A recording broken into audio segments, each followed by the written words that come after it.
Pria ini murtad setelah mendengar para apologet Kristen. Atau Mbak Muslim Kristen, kamu belum bisa buka camp. Muslim harus bisa buka camp di sini ya. Kamu Muslim apa Kristen? Saya baru saja Kristen, Bu. Baru saja Kristen? Iya. Jangan-jangan Kristen beneran apa Kristen oones ini? Bapak baru saja Kristen dari mana? Bapak dari Muslim apa dari mana? Saya dari RT 5 RW 6. Muslim lah. Dari Muslim. Terus sekarang Bapak sudah dibaptis? Sudah Dibaptis. Kapan Bapak dibaptis dan percaya kepada Tuhan Yesus? Sejak kapan?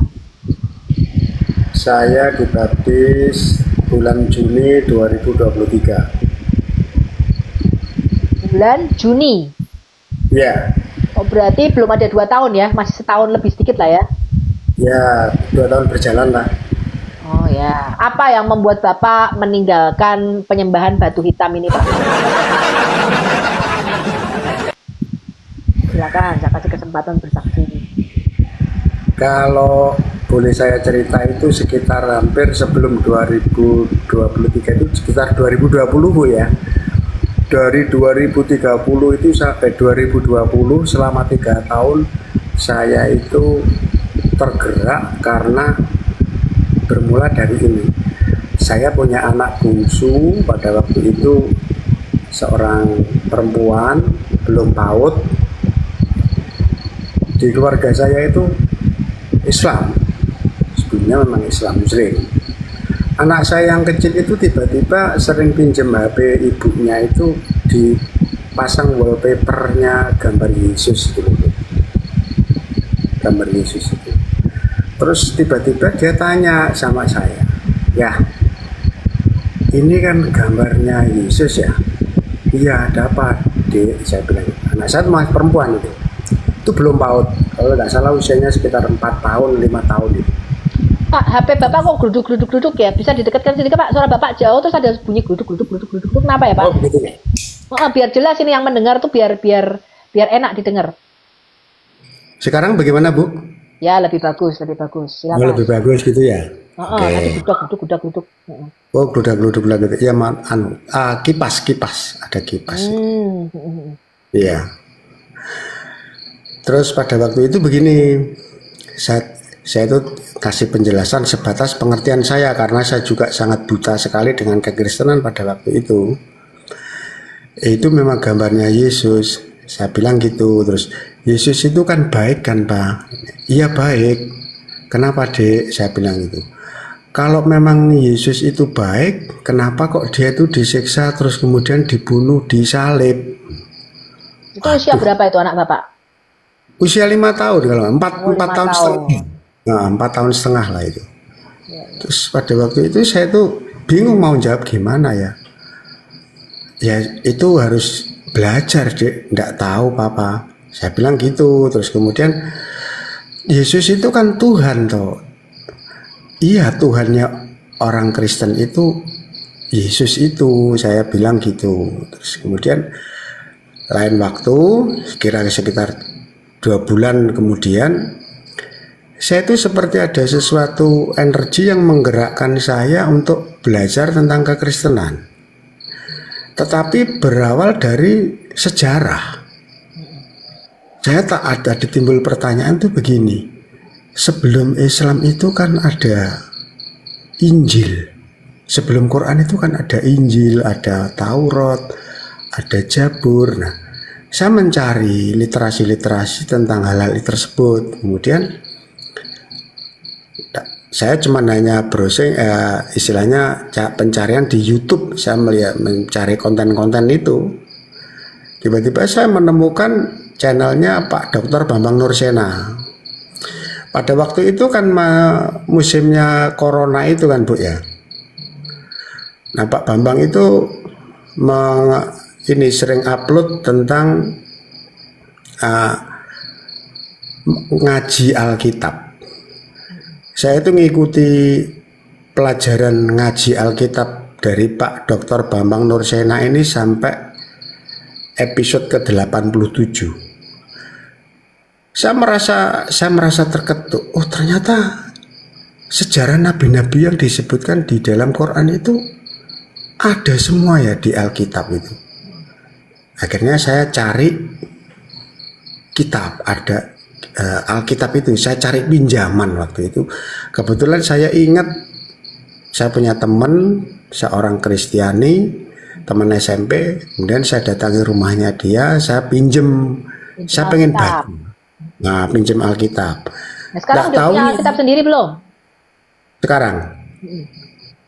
Oh, sekarang sudah, Bu. Pinjem terus, mentalnya pinjem terus, ya terus. Tapi waktu yang Alkitab yang saya pinjem itu malah justru dikasihkan ke saya. Ya itu orang Kristen. Iya, orang Kristen. Ya terus. Ya. Oh ya, Alkitabnya Habis dikasihkan ke Bapak waktu Bapak. Ya terus. Nah, mula saya baca pertama itu di kitab Kejadian. Pada mulanya Allah menciptakan langit dan bumi.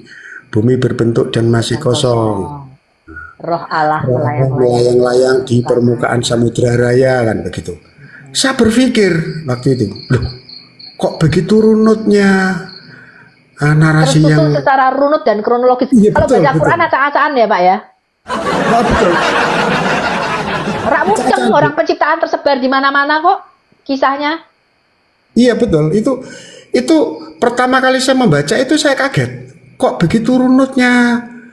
Tapi saya belum tersingkap ini. Saya belum belum terketuk. Masih Islam. Bukan belum terketuk. Saya masih istilahnya apa? Melongo gitu loh, istilah cara Jawane melongo loh, Bu. Masih terbengong-bengong ya kan? Nah, terbengong-bengong lah. Terheran-heran, ya. Oh, terheran-heran. Kok seperti ini ya ternyata. Akhirnya saya rajin, saya belajar sambil mencocokkan apa yang saya baca ini dari konten-konten yang saya lihat di YouTube. Nah, kebetulan Bu, waktu itu saya lihat channel yang namanya Al Hayati Indonesia. Wah, tepuk tangan dulu.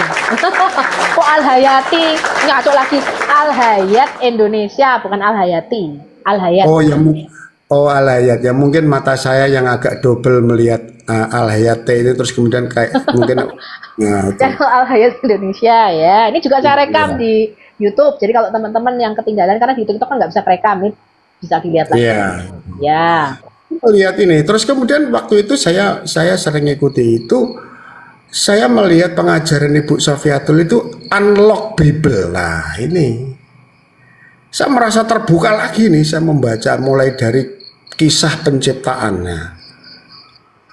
Allah menciptakan langit dan bumi, konsepnya seperti apa.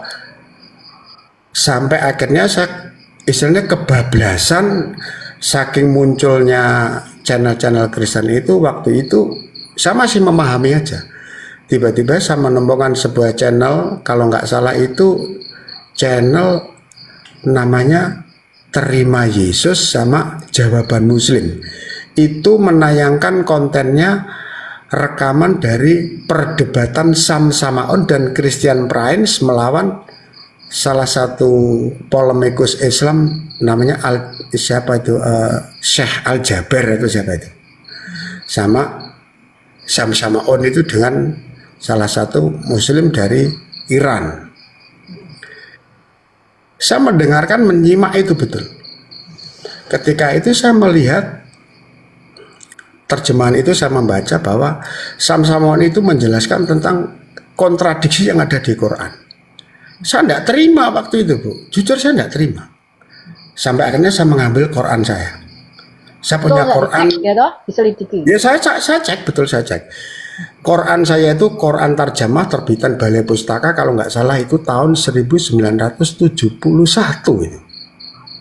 Quran itu. Orang bukunya aja udah kemakan renget kalau orang Jawa bilang. Itu kita butuh, Pak, jangan dibuang, Pak. Aduh, udah terlanjur saya buang, Bu. Aduh, jangan, Pak. Quran yang lama itu butuh kita, Pak, karena yang baru ini banyak dirubah, Pak. Banyak dirubah-rubah, Pak, terjemahan yang baru ini.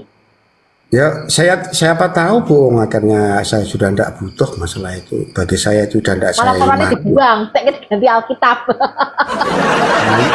Jangan Pak, itu bagus untuk penginjilan, untuk perbandingan. Waduh. Oh saya Soalnya aja juga beli kok ini kok. oh gitu. Tapi itu terjemahan dari Depak itu, Bu. Ya, ini terjemahan mana ini? Ya, terus lanjut. Nah, itu makanya kalau tahu Ibu tahu dari dulu seperti itu ya saya eman-eman. Saya sendiri sekarang juga. Pak, sekarang tuh nggak muncul lagi. Sekarang banyak terjemahannya diprinterkan. Contohnya, mendatangi neraka. Sekarang malah melewati dalam kurung jembatan Sirotol loh, Pak. Kan banyak Pak terjemahannya dirubah. Betul, saya emang sempat membaca ada pelesetan dari terjemahan itu begini. Iya. Yang dijelaskan dalam surat Maryam apa ya itu yang dibilang Mewafatkan Yesus, Isa atau mewafatkan diganti jadi mengambil, betul nggak? oh, bukan masalah itu, bukan itu saja. Ini tentang kalimatuhu dan rohu. Kalimatullah dan rohullah. Ya. Kalimatuhu dan warohu itu loh. Itu merujuk kalau diterjemahkan secara literal itu kan firmanku dan rohku kan begitu kan. Nah, tapi di terjemahan itu menjadi Roh Kudus itu Jibril. Terjemahan yang Roh sekarang Kudus. itu Iya, ada Jibril. itu kan ada tambahan dalam kurung Jibril kan itu. Kan itu. Nah, saya lanjutkan kesaksian tadi itu ya. Akhirnya setelah saya itu cross check ketika si Sam Samaon ini membuka kontradisinya Quran itu, saya masih ingat bunyi ayat yang ada di Quran, tapi saya tidak lupa itu ayat surat apa, ayat berapa, tapi bunyinya begini. Jikalau Quran ini tidak berasal dari sisi Tuhanmu, niscaya kamu menemukan pertentangan di dalamnya. Dan begitu.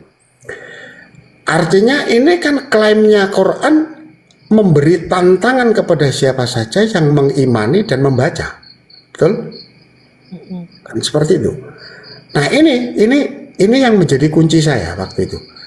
Karena apa? Setiap umat beragama itu mempunyai klaim dan meyakini bahwa kitab suci yang dikatakan itu diyakini sebagai wahyu atau firman-Nya Tuhan itu bersifat absolut dan universal.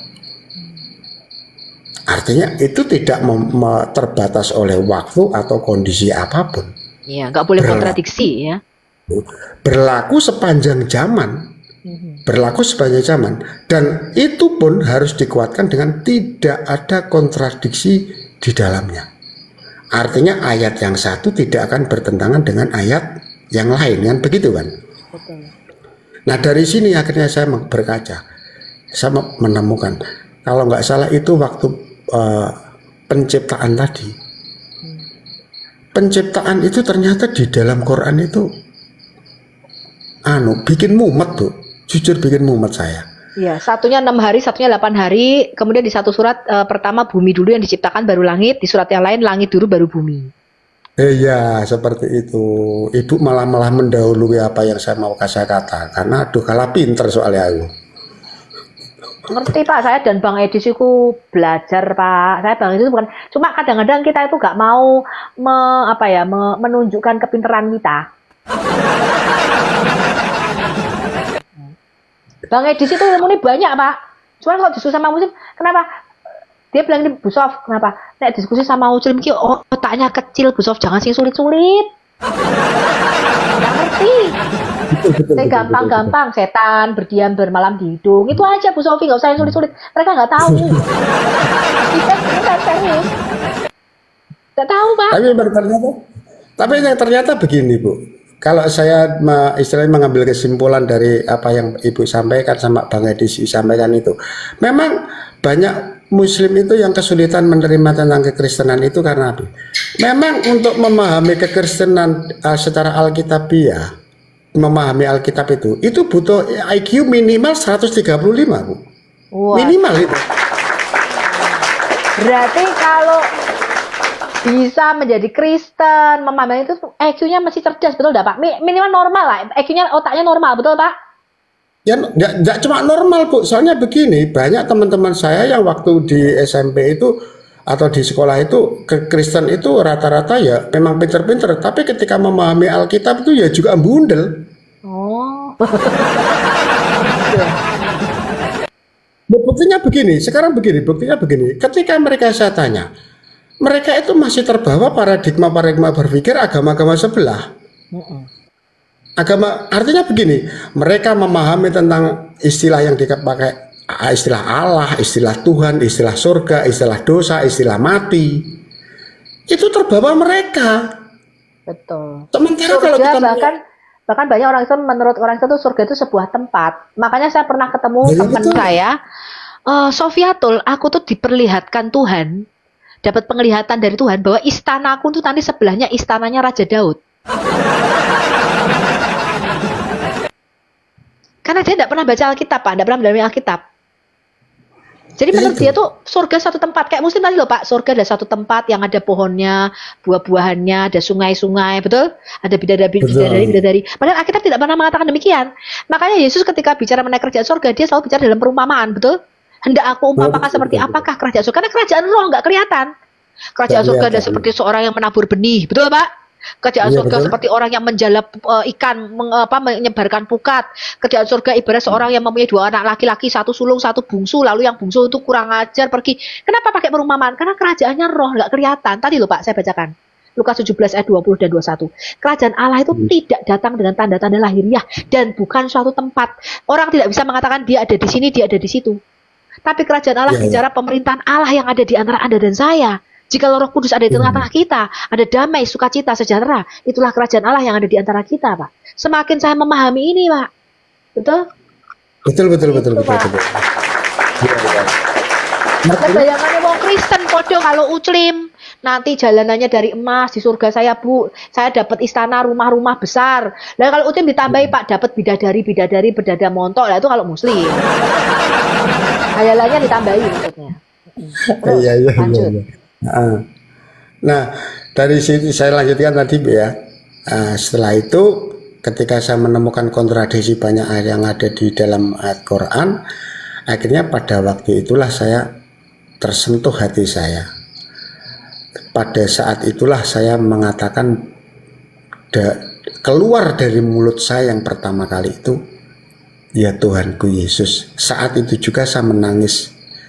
Itu kalau saya teruskan mungkin sehari semalam saya nggak berhenti menangis waktu itu.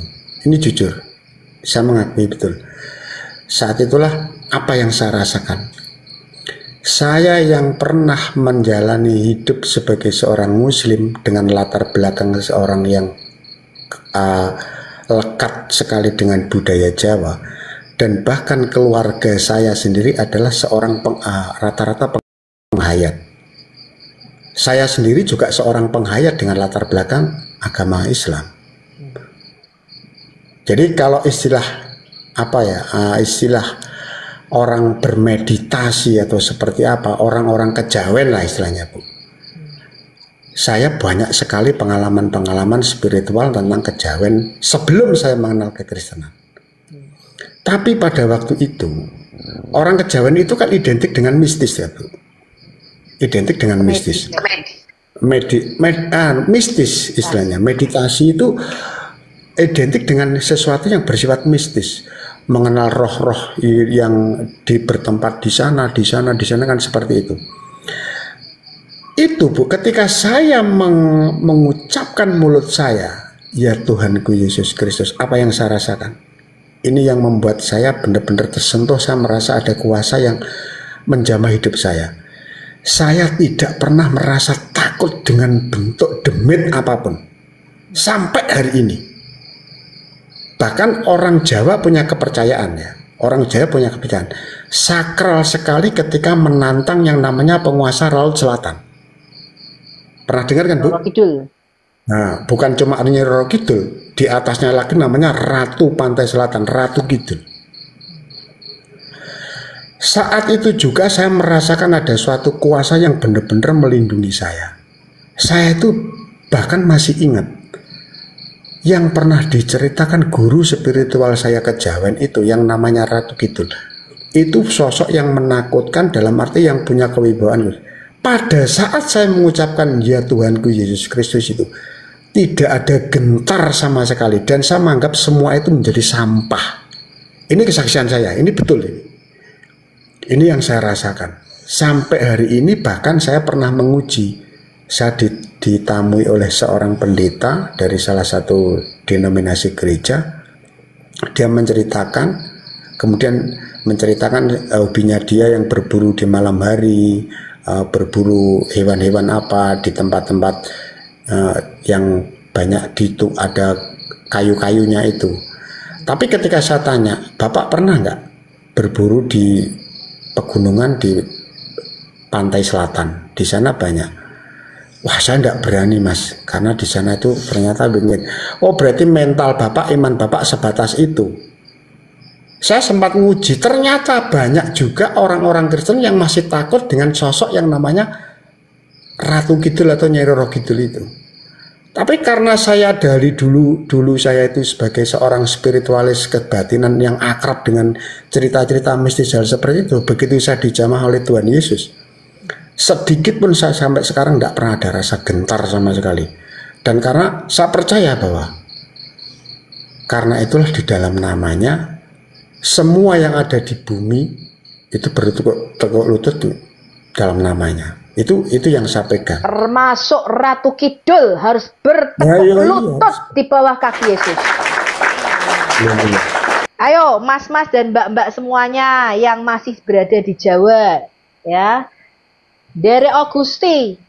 Karena sebenarnya ya Pak, kalau saya itu dulu saya tuh nggak ngerti sejarah bagaimana masuknya Islam ke Nusantara. Saya itu suatu saat Pak, saya tuh pergi ke Borobudur sama Prambanan sama tante saya, diajak jalan. Yeah. Walaupun saya ini orang Jawa, tapi jarang sekali. Saya cuma 2 kali kalau nggak salah pergi ke sana. Lalu kan kita bayar tour guide nih untuk cerita sejarahnya Prambanan dan Borobudur gitu loh. Iya. Saya tuh kaget Pak, karena di dalam sejarah kurikulum sekolah ini nggak diceritakan. Ketika Islam masuk ke tanah Jawa, mereka tuh melakukan pemberontakan. Zamannya Raden Patah ya, dia memberontak terhadap ayahnya, masih agama Hindu Buddha pada waktu itu. Lalu yang dikatakan Islam itu masuk lewat pengusaha pedagang-pedagang Gujarat dari India dengan cara damai, itu semua tuh bohong Pak.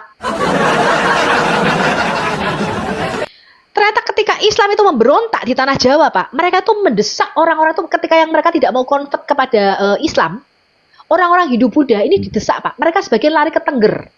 Makanya di Tengger sekarang masih ada. Sebagian besar lari ke Bali Pak. Jadi di Bali itu ada 2. Bali yang aslinya orang Bali, dan ada Bali yang pendatang dari Jawa, karena diusir pada waktu itu. Saya ketika mendengar cerita ini, saya tuh bilang sama tour guide-nya, loh, kok cerita kayak gini tuh aku nggak pernah dengar di sekolahan ya? Apa ini bener ya? Bener Bu, katanya gitu. Terus waktu itu belum ibu-ibu. Ya, bener, dia bilang itu, ini cerita ini bener. Kok nggak pernah ceritakan daya itu? Kenapa? Karena kurikulum sekolah sejarah itu banyak yang dibohongi. Katanya Islam masuk dengan damai, empret. Enggak Pak, nenek moyang kita, nenek moyang Anda dan saya itu yang di tanah Jawa itu diislamkan Pak dengan cara pemaksaan. Kalau nggak mau Pak dibunuh pada waktu itu. Dan mereka tuh lari Pak, sebagian besar ngungsinya ke Tengger. Ya, daerah Tengger yang mereka nggak mau convert ke Islam, dan sebagian besar lari ke Bali. Ya. Itulah sebabnya Pak, itu sejarah itu. Tapi itu memang bisa besar itu, ha? Tapi memang bisa dibuktikan bahwa gini, rata-rata para penganut Buddha, Siwa Buddha pada waktu di zaman Majapahit, Majapahit akhir ya, itu tempat pelarian mereka itu di lereng-lereng bukit ya, gunung-gunung yang gede. Contohnya ya seperti di Gunung Bromo, kemudian di lerengnya Gunung Semeru yang daerah Lumajang itu masih ada pura-pura yang sekarang masih lestari. Salah satu kampung itu yang mayoritas masih Hindu. Kemudian di dekatnya Alas Purwo sana Banyuwangi, terus kemudian di lerengnya Gunung Wilis di daerah Nganjuk sini Magetan, ini masih ada satu kampung itu yang masih benar-benar Hindunya masih mayoritas, walaupun cuma hanya beberapa puluh orang aja yang di situ. Itu ternyata memang nenek moyang mereka itu masih ini pelarian-pelarian di zaman Majapahit akhir ketika diserang oleh kerajaan Demak, Kesultanan Demak pada waktu itu. Betul, yang dia memberontak melawan ayahnya. Saya juga kaget Pak dengar sejarahnya itu. Ya terutama juga teman-teman yang di Perang Padri. Dan kita selama ini dengar Imam Bonjol itu pahlawan, betul. Ternyata Perang Padri itu genocide. Yaitu hampir 800.000, 1 juta orang Batak pada waktu itu yang tidak mau mualaf diislamkan. Itu genosida kan Bu itu? Iya, itu sejarah. Iya, sejarah. Betul, itu luar biasa. Dan cuma kan orang-orang sekarang kan nggak ngerti kan, ada Nasution, Siregar, gitu kan dengan bangganya, mulai kenapa? Dari nenek moyangmu kok gak sanggup bayar jizyah, Rek. Termasuk yang di Mesir, di Turki. Ya, orang Kristen Koptik Mesir itu bahasa aslinya mereka tuh sebenarnya bukan bahasa Arab. Kalau Anda ke Mesir sekarang mereka kan berbahasa Arab. Aslinya nenek moyang mereka tuh tidak berbahasa Arab, tapi di Arabisasi. Nenek moyang mereka tuh berbahasa Yunani dan berbahasa Mesir Koptik namanya. Bahasa Koptik, bahasa aslinya Mesir itu Koptik. Iya. Lalu mereka tuh tidak berani bayar jizyah. Kalau tidak dipenggal kepalanya, kalau enggak apa? Mereka suruh bayar jizyah. Nggak mau, akhirnya Pak, mereka masuk ke Islam. Itulah sekarang ya jadi turunan-turunannya itu. Sebenarnya nenek moyang kita tuh tidak Islam, Pak. Saya percaya. Iya. Itu loh, makanya Indonesia ini buka matamu. Nenek moyang kita bangsa Indonesia tuh bukan Islam. Islam tidak masuk dengan damai, teman-teman. Ya, satu-satunya kalau ada, kemarin saya baru ketemu Pak Bambang Nurseno baru datang. Pak Bambang itu cerita bahwa pemualafan yang paling berhasil itu adalah ketika dari Champa. Jadi dari Cina Kamboja, ya, Kamboja kerajaan Islam yang ada di Champa di Kamboja, itu masuk ke Indonesia, itu baru berhasil. Kenapa? Mereka menguasai perdagangan pada itu lalu kawin campur, Pak. Dikawin campur ini. Iya. Nah itu baru mereka menguasai merajalela di tanah Jawa ini keislamannya. Sebelum itu tidak. Jadi yang berhasil mengislamkan Indonesia termasuk yang di daerah Jawa Tengah segala macam itu adalah orang-orang dari Champa. Ya, termasuk Sunan-Sunan itu kan semuanya turunan orang Cina semua itu, Pak. Sunan-Sunan itu loh, Pak. 9 Sunan itu kan Cina semua itu. Berarti itu kalau sekarang baju muslim identik dengan baju koko itu kan sebenarnya tradisi-tradisi baju Cina itu kan, Bu? Iya, orang Cina memang yang mengislamkan Indonesia itu orang Cina, Pak. Oh iya, pantesan bajunya orang-orang yang jemaat Yasin itu bajunya baju koko ya itu. Orang-orang Cina lah yang berhasil mengislamkan Nusantara ini. 9 Sunan itu loh, Pak. Sunan itu semuanya orang Cina itu. Cina Champa, Cina Kamboja. Oh, iya. Bu, kalau boleh saya nanti kalau suatu saat Ibu bertemu sama Pak Bambang Nurseno, karena Ibu mungkin bisa punya akses ke Pak Bambang Nurseno, barangkali Ibu bisa tolong ya bantu saya ini. Ini saya pernah membaca suatu literasi itu begini, Bu. Tahun 1100 itu kalau nggak salah di Jawa ini di zamannya era Kerajaan Kadiri ya. Tetapi di Timur Tengah itu adalah Kekaisaran Ottoman. Nah, Kekaisaran Ottoman pada tahun-tahun itu pernah aja membaca sebuah narasi tentang literasi sejarah bahwa Kekaisaran Ottoman itu pernah mengutus suatu utusan datang ke tanah Jawa untuk mengklaim bahwa ini adalah kekuasaan Ottoman. Itu bukti yang dipaksakan untuk menaklukkan orang-orang Nusantara ini. Dia menancapkan satu tugu di tengah-tengah Pulau Jawa ini, dianggap ini suatu tugu yang memang ini adalah batas wilayah di dalam kekuasaan Kekaisaran Ottoman. Tetapi di kemudian hari tugu yang ditancapkan utusan dari Kekaisaran Ottoman ini dianggap utusan ini yang menjadi identik dengan tokoh yang namanya Syekh Subakir Numbali Tanah Jawa itu loh, Bu.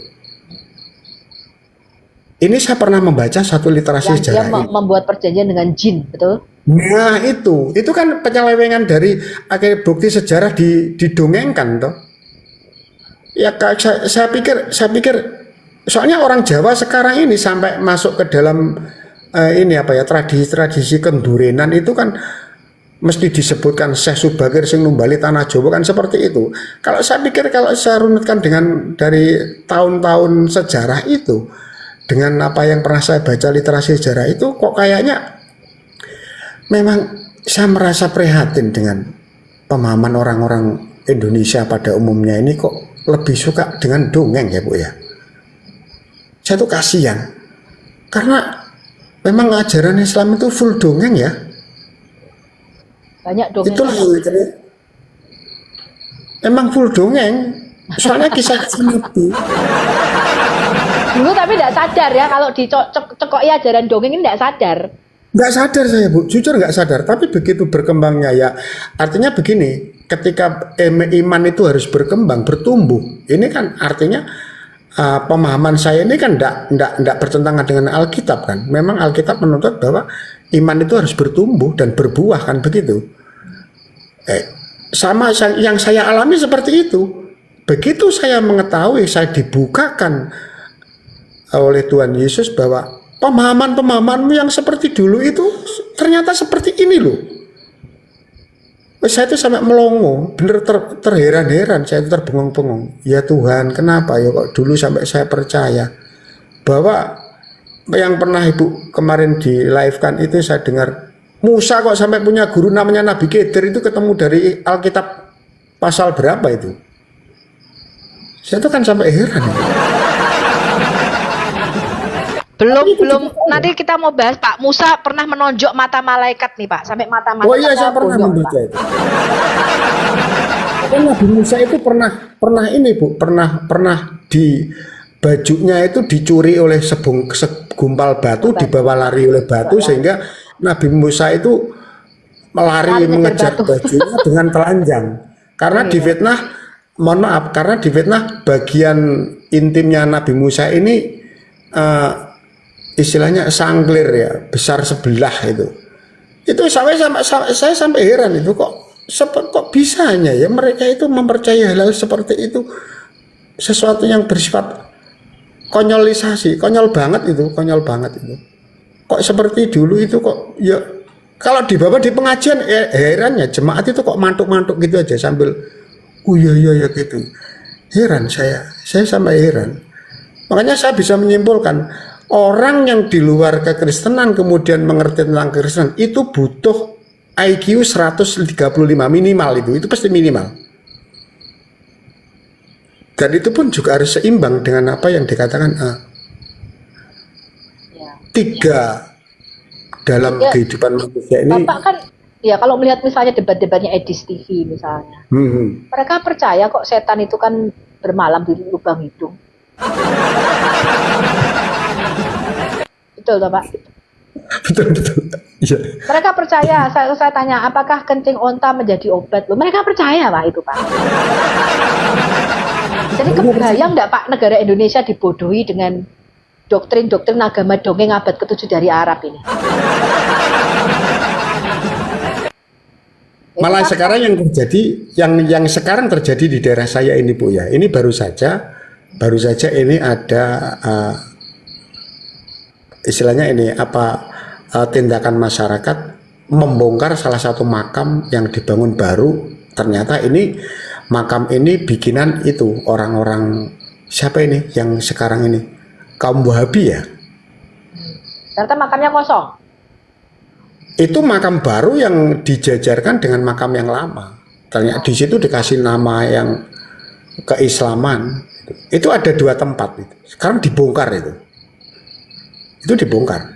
Rame-rame kemarin sempat dibongkar. Tapi ya ketika saya cross check ke sana cuma lihat itu ya saya ketawa aja. Ya bodohnya orang yang percaya sama yang tidak ya sama-sama bodohnya. Kalau saya pikir itu. Buat apa nguri-nguri makam seperti itu? Karena pemahaman saya udah lewat dengan hal seperti itu, udah lewat. Orang mati udah mati.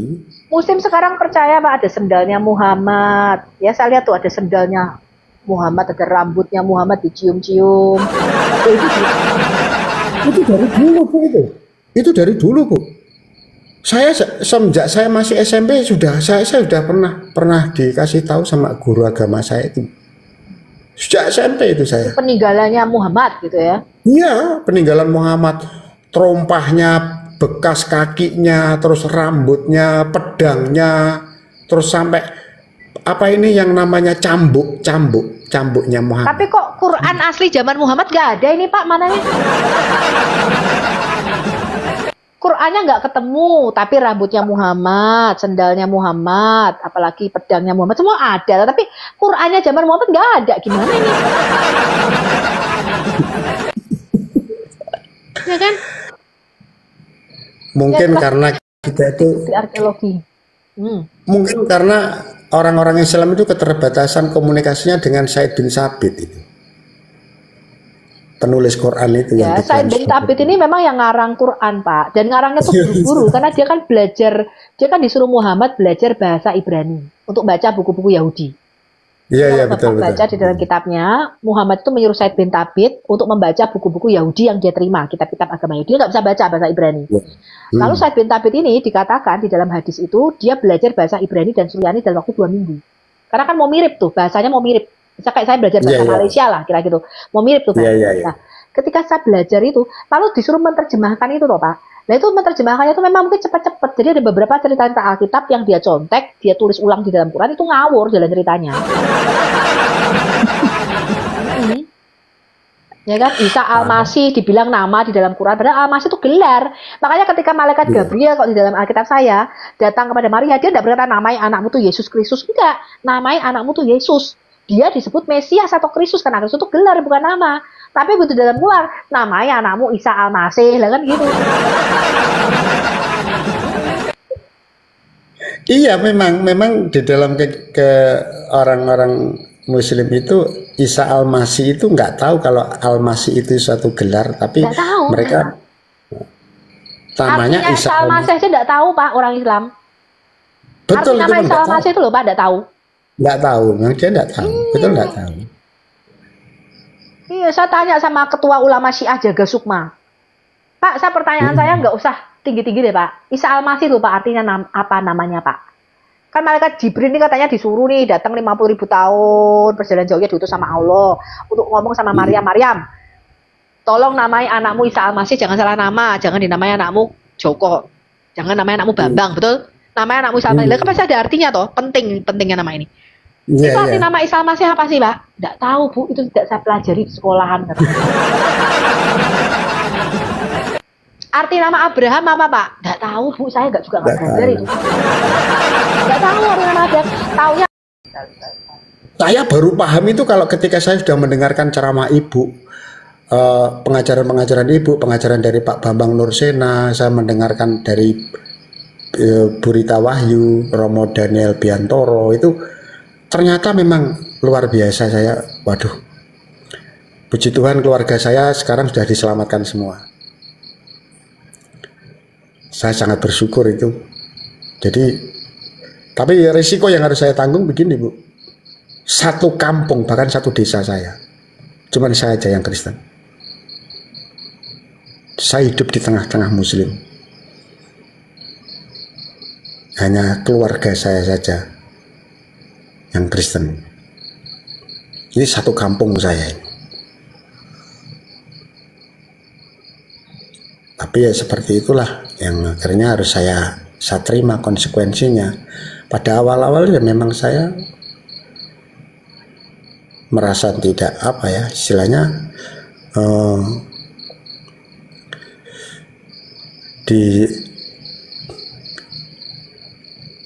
istilahnya ya mendapat tekanan lah. Saya seperti diasingkan. Tapi saya percaya bahwa semua itu memang ternyata sudah ada di dalam sabda-sabda Tuhan sendiri. Berbahagialah kamu ketika kamu dianiaya, dihina, dicaci maki karena namaku. Jadi saya kuat-kuat saja. Saya percaya memang Tuhan menyertai itu, saya yakin. Dan saya benar-benar meyakini. Jadi saya benar-benar dikuatkan dengan hal itu. Sebenarnya saya mau naik ini tadi, saya mau tanya Bu. Kira-kira tolong Bu memberi penjelasan di kitab Wahyu pasal 4 ayat yang kelima Bu.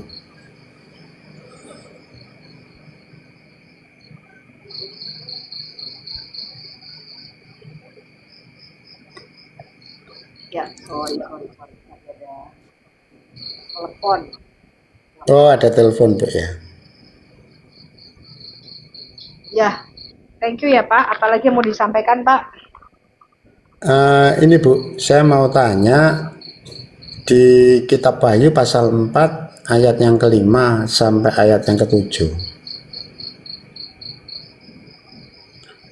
Bisa Ibu memberikan penjelasan tentang hal ini? Saya masih bingung dengan yang pada poinnya ini adalah ketujuh roh Allah. Ketujuh roh Allah itu kalau angka 7 di dalam gematria Yahudi itu artinya sempurna. Iya. Ya.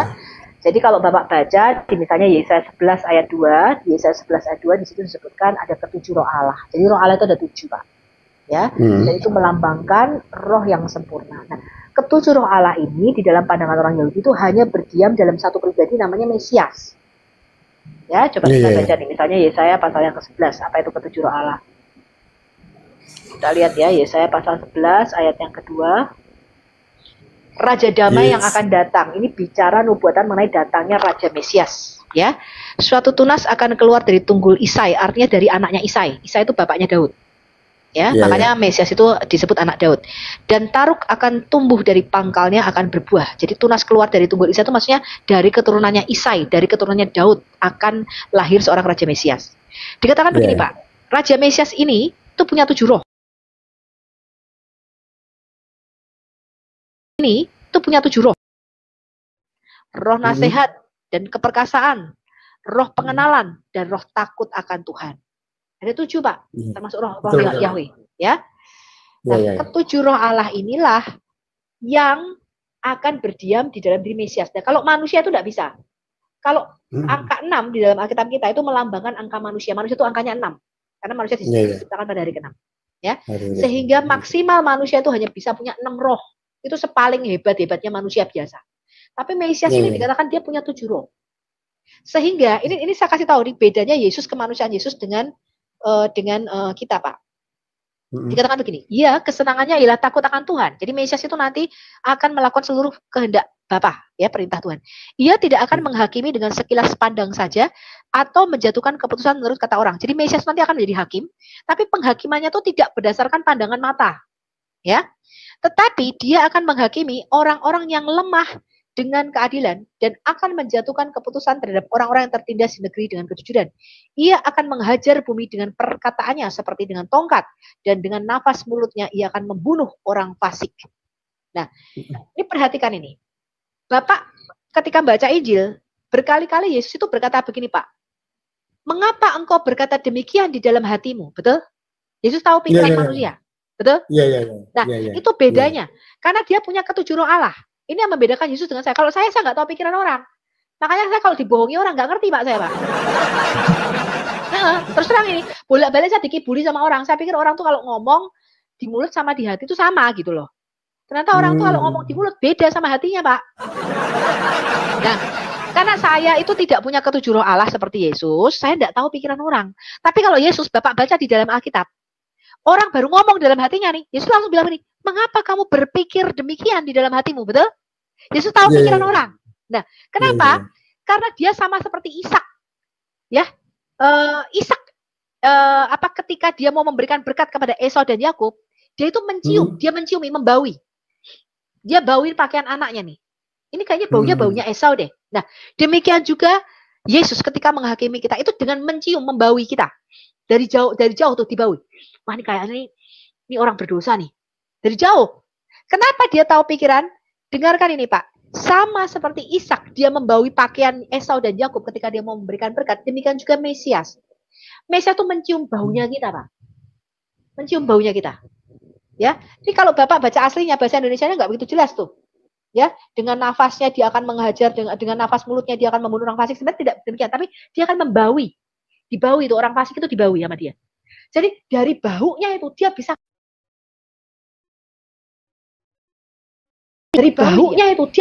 dibaui, dicium.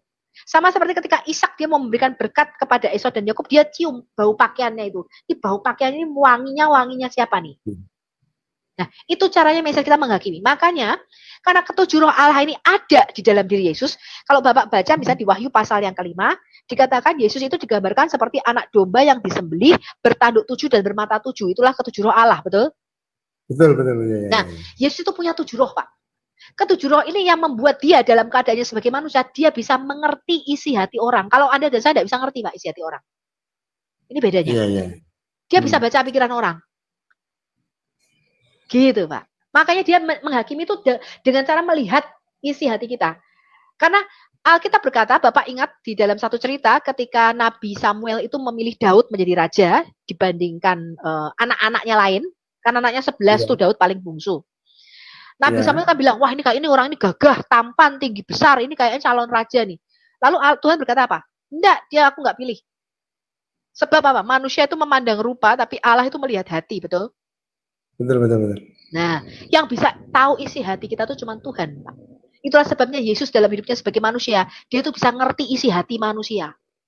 Yesus berkata begini, aku tidak memerlukan hormat dari manusia, sebab aku tahu siapa manusia itu sebenarnya.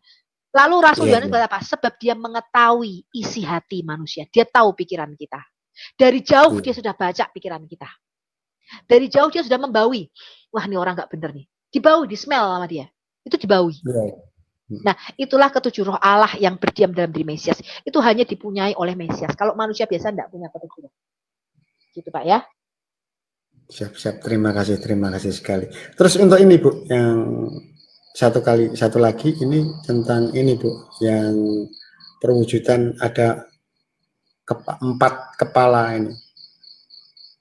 Keluar makhluk dengan 4 kepala ini yang di Wahyu pasal 5 ini kan.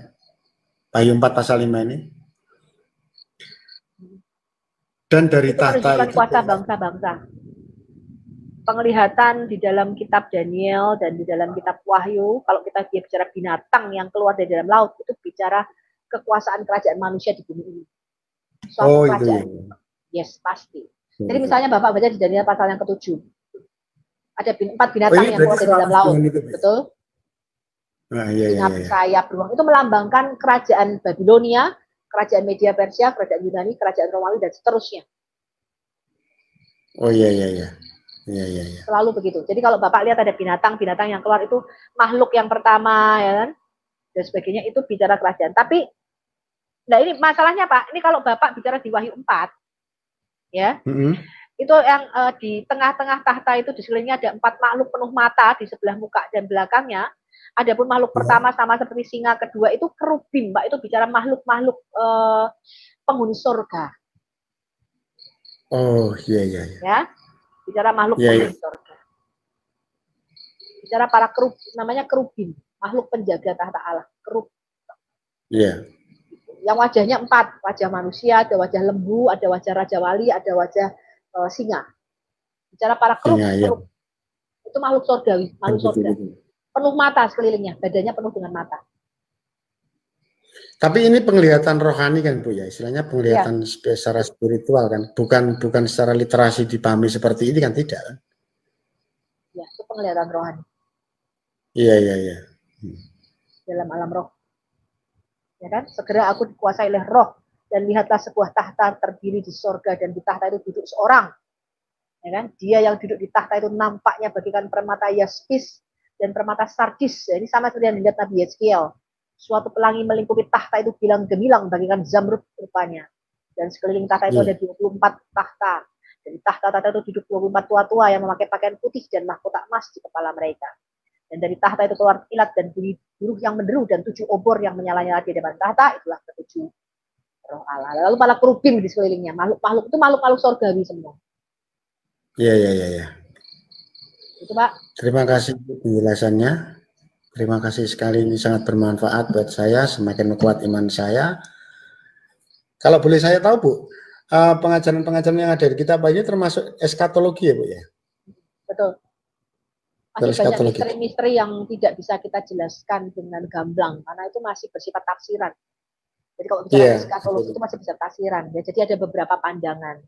Cuman beberapa yang sudah pasti ya kita jelaskan, tapi beberapa yang masih bersifat tafsiran biasanya saya nggak terlalu mengarah ke sana. Karena pendeta-pendeta sudah banyak yang membahas eskatologi. Saya hanya membahas dari sisi background budaya Timur Dekat Purba aja, supaya kita cara membaca Alkitabnya itu Anda ngerti urut gitu loh, runtut dari kejadian sampai wahyu itu Anda tahu jalan ceritanya. Betul ya. Gitu, saya cocok dengan pengajaran, saya sangat terima kasih atas pengajaran Bu Sofi ini berkait dengan ini, yang pengajarannya itu tentang kerajaan Allah, jadi kerajaan surga. Jadi seperti mengembalikan sesuai dengan konsep penciptaan manusia yang pertama kali. Jadi memang dikembalikan lagi kepada tujuan penciptaan Allah sejak semula. Iya, ya betul. Kan betul, ketika Tuhan menciptakan langit dan bumi kita dan manusia ini kan tidak ada air mata, tidak ada penyakit, tidak ada kematian, tidak ada dosa. Iya.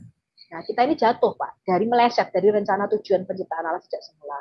Karena itu Yesus datang untuk mengembalikan lagi, bukan membawa kita ke surga, enggak, mengembalikan lagi seperti dipulihkan seperti pada zaman Adam sebelum dia jatuh dalam dosa. Dipulihkan kembali langit yang baru dan bumi yang baru. Iya betul, terima kasih sekali, sangat bermanfaat dan semakin menguatkan iman saya. Terima kasih Bu Sofi, sudah dikasih kesempatan untuk naik dan memberi kesaksian. Semoga ini bermanfaat buat pertumbuhan dan perjalanan rohani saya beserta keluarga saya, dan saya juga minta doa bagi yang hadir di sini yang sempat menyaksikan live ini. Saya minta doakan untuk menguatkan iman saya juga. Ada sebagian saudara-saudara, anggota keluarga saya yang masih belum menerima Yesus Kristus sebagai Tuhan dan Juru Selamat. Saya mohon doanya untuk membantu dalam proses saya untuk memberikan kabar baik bagi mereka. Agar kiranya tujuan saya supaya keluarga saya semuanya tanpa terkecuali diselamatkan. Itu aja yang bisa saya sampaikan. Terima kasih. Bapak sekeluarga semakin kuat dalam imannya dan terang juga. Berdoa bagi keluarga Bapak supaya semuanya diselamatkan ya, karena percaya firman Tuhan ya, satu orang diselamatkan maka seisi rumah itu keluarganya akan diselamatkan. Haleluya. Terima kasih Pak. Ya, saya turun. Terima kasih kembali Bu. Terima kasih.